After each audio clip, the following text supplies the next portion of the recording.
for that lovely introduction, and good evening, ladies and gentlemen. The President asked me how much time I want to speak. And I told him, you know, we Indians are known for many things, and there are lots of things very nice about us. But brevity in speeches is not one of our fortes. Like one of our eminent politicians said, 20 minutes? I need that much time to clear my throat. How do you think I can finish a speech in 20 minutes? But I shall not take, let me say, take advantage of your hospitality and your friendship and try and keep what I want to say as brief and as succinct as possible. But before that, let me begin by saying how happy I am to be here in your midst. Dr. Chadha spoke about my former job, which was with the President of India, where I had opportunity to meet many dignitaries, be part of many high-level meetings, summits. But let me say that when I come to a Rotary gathering, it is a special joy that overwhelms me because I'm a child of the Rotary movement. My parents were active Rotarians. My father was president of the Rotary in the city I was born in. My mother was a district governor of Innerville. My brother...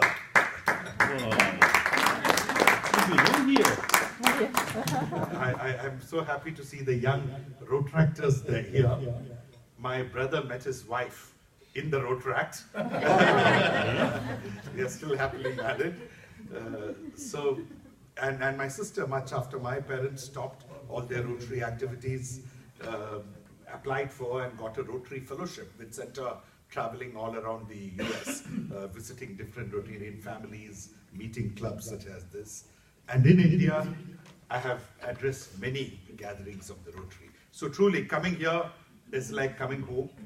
It's like meeting members of the family. And it brings me back 1,000 memories of Rotary meetings, Rotary gatherings, and various associated activities which I was part of as a child. But today my topic is India, and to talk about India in a brief time, as many of you would know, is not an easy task. Those of you who have traveled to India know it even better. And I'm truly delighted that you are supporting a project in Rajasthan for which one of you or some of you are going to travel soon. You're going to travel soon. Wonderful. Welcome back to India. Let me begin with a small quote on India by the first Prime Minister of India, Jawaharlal Nehru, who not only was a very eminent, far-sighted political leader, but was also one of the best writers in English language. And much of his writing was written when he was in British jails.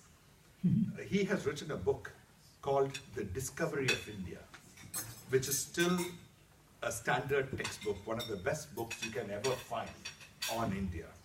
And in that, he writes about India. India is a geographical and economic entity, a cultural unity amidst diversity, a bundle of contradictions held together by strong, invisible threads. About her, there is the elusive quality of a legend of long ago. Some enchantment seems to have held her mind. She's a myth and an idea, a dream and a vision, and yet very real and present and pervasive. That, ladies and gentlemen, is India in the words of Pandit Jawaharlal Nehru. If there is one defining characteristic for India, it is diversity. There is diversity in geography, diversity in languages, diversity in religions, diversity in culture, in food, in dress habit, you name it. It would be difficult to find any other part of the world where so much variety is thrown into one pot.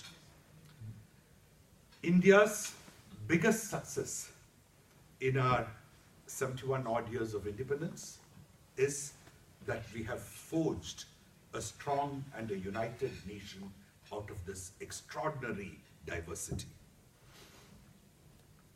India was born in 1947 when we became independent, desperately poor, and in the midst of a partition between India and Pakistan, where millions died in madness, in communal carnage, Hindus versus Muslims.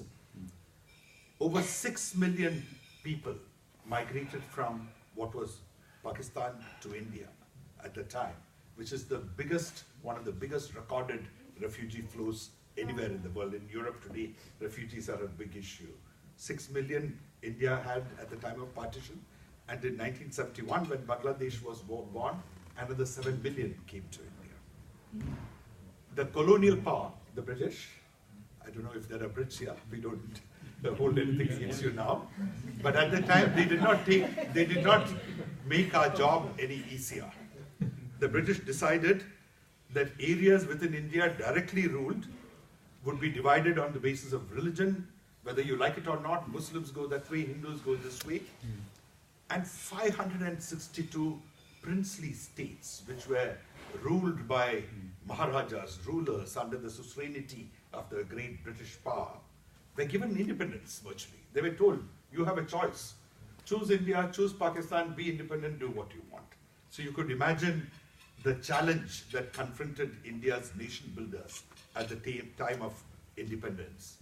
But systematically, one by one, the bulk of India today was brought together through persuasion, through argument, through cajoling, and a united India was created. Today, India has a population of 1.3 billion.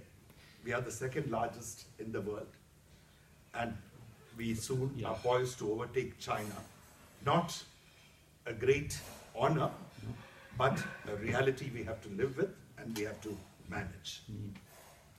If diversity, let me define it in terms of Ds, the first D is India's most important characteristic, and if forging a strong nation is our biggest achievement, the second most important achievement is the proud fact that we are the largest democracy in the world. Our democracy today stands strong and tall, a beacon to many others in the world.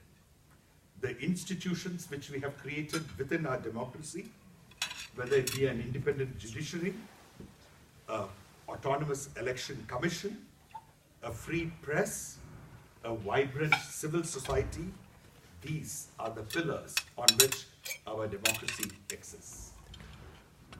Governments have changed many times in India through our parliamentary elections, but not a single time has any political party questioned the verdict of the election commission on who has won. And friends, today in the last general elections held in 2014, 4 years back, next year we are due to go for another round of elections, the size of Indian electorate was a staggering 840 million people. And out of this 840 million people, 551 million people voted using electronic voting machines in the most modern way possible. Friends, we are a proud democracy. We are an extraordinarily diverse country. Equally, we are a very young nation. Over 60% of our population is under the age of 35. And youth means energy. Youth means ambition. Youth means aspiration. Youth means ideas, innovation. There is a fourth D, which we say today defines India, over and above diversity, democracy, demography, and that is demand. India is one of the largest markets you can find anywhere in the world.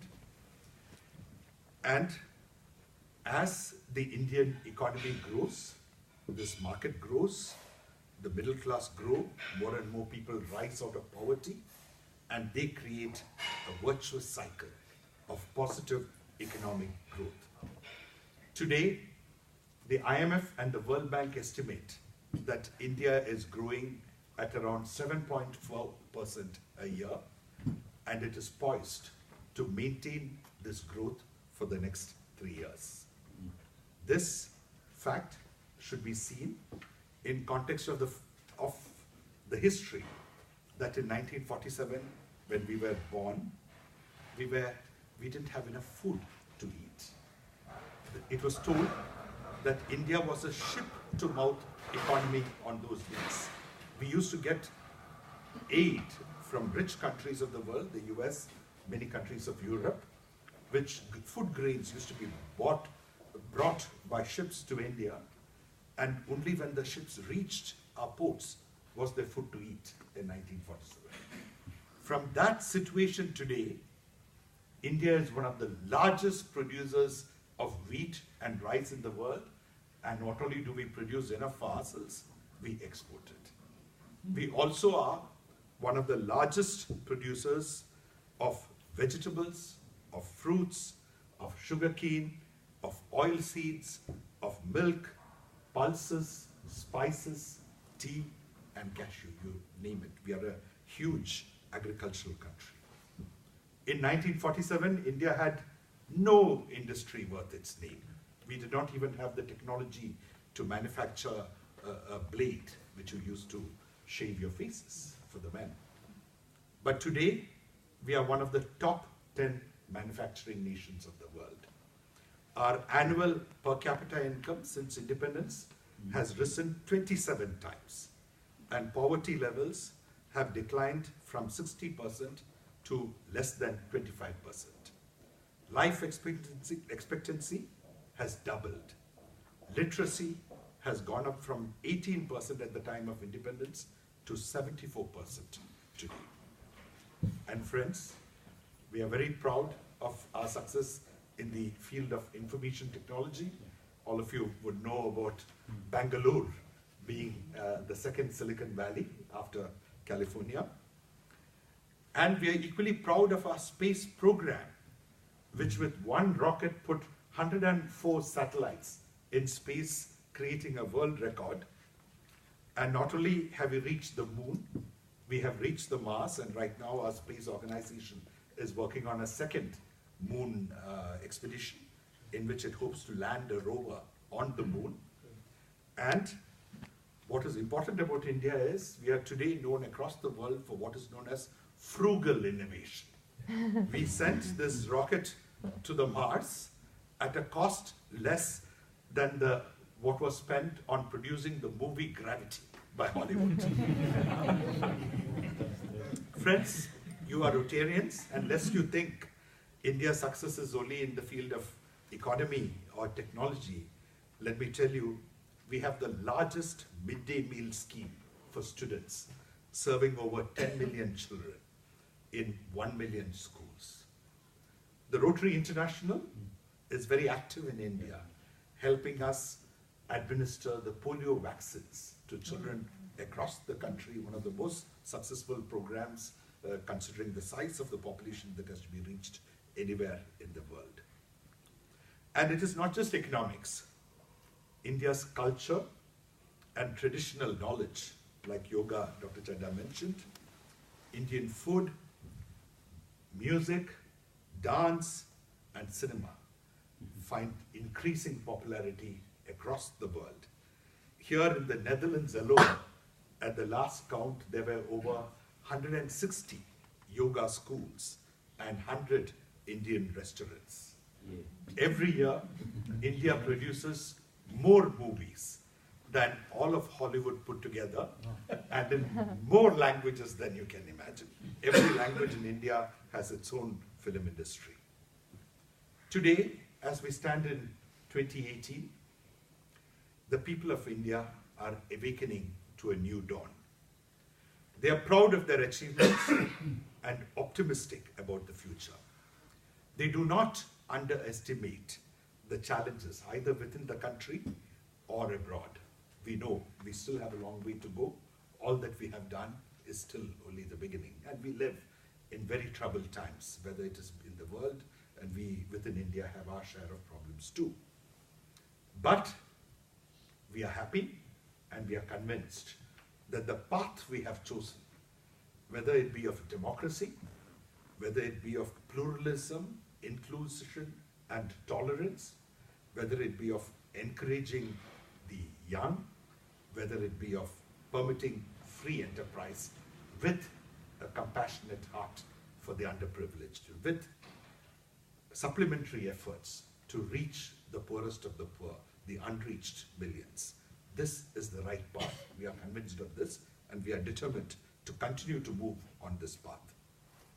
Today, the people of India march with confidence in the future and hope in their hearts for a better tomorrow. Some of you have been to India. Some of you are going soon. Let me tell you, and I think you have Dr. Chadha and Mrs. Chadha, Dr. Chadha and Mrs. Chadha, Mr. Badri Madan and Mrs. Madan. We have a young person from India.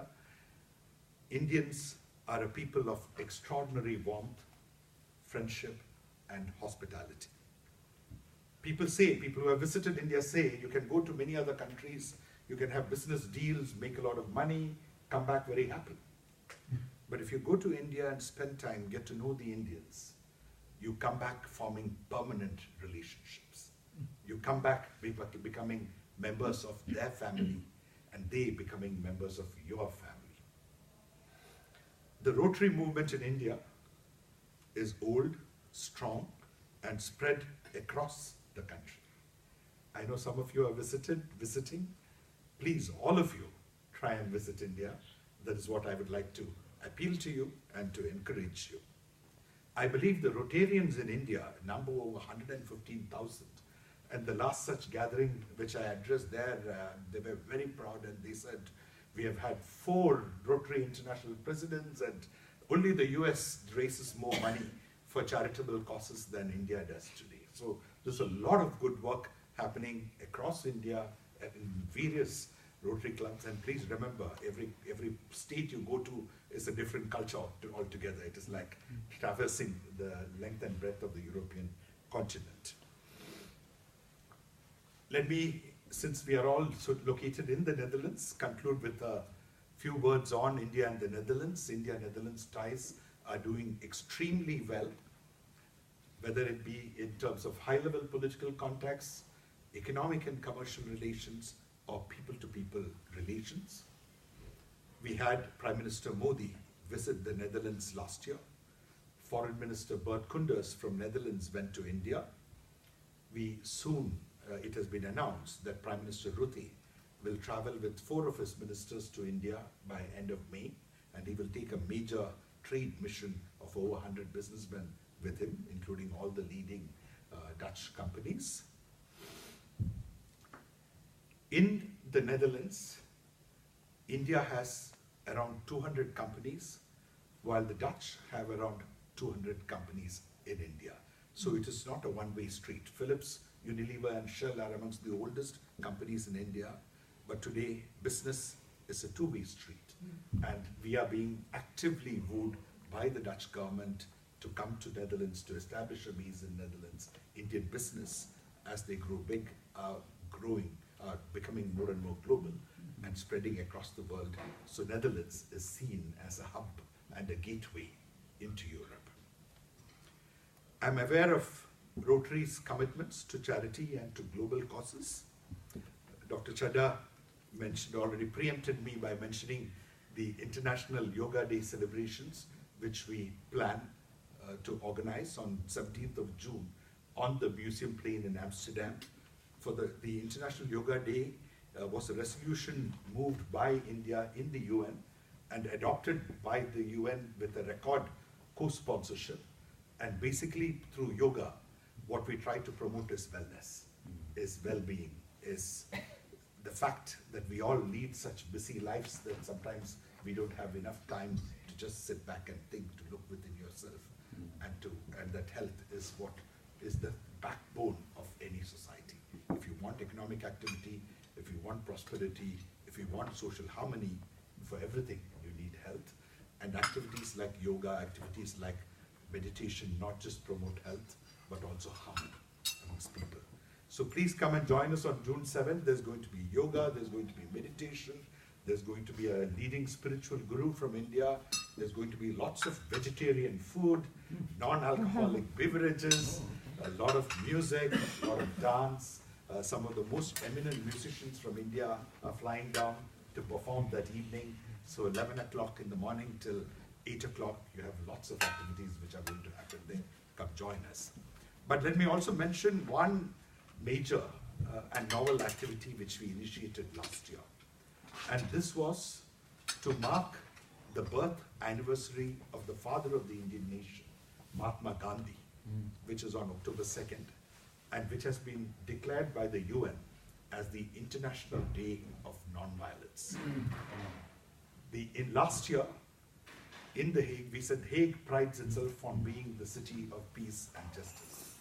So we brought together people for a march which began from the forecourt of the Peace Palace and went all the way up to the Grote in the city of The Hague. And we launched what we called a Follow the Mahatma campaign.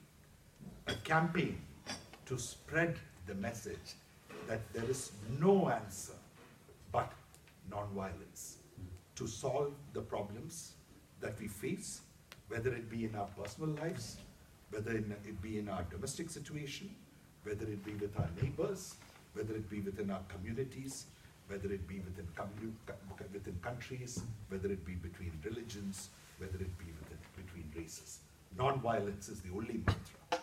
And this message we wanted to declare loud and clear. Over 1,000 people joined this march, and we followed it up with a campaign inviting volunteers to go to the schools of Netherlands to speak about non-violence with the youth of this country. And we had a social media campaign to back it up, saying, follow the Mahatma, spread the word of non-violence. We will do this once again this year, 2018, September 30th, there will be a peace march. We will have a social media campaign. We invite volunteers to go to schools. I welcome all of you to come and join us. Friends, let me conclude saying that India is a country which has always been open to the world, and we have always welcomed foreigners into our midst. India's struggle for freedom was not a struggle just to liberate ourselves, but to liberate all suppressed people anywhere in the world. Our success and achievements are not just for our benefit, but for the whole world.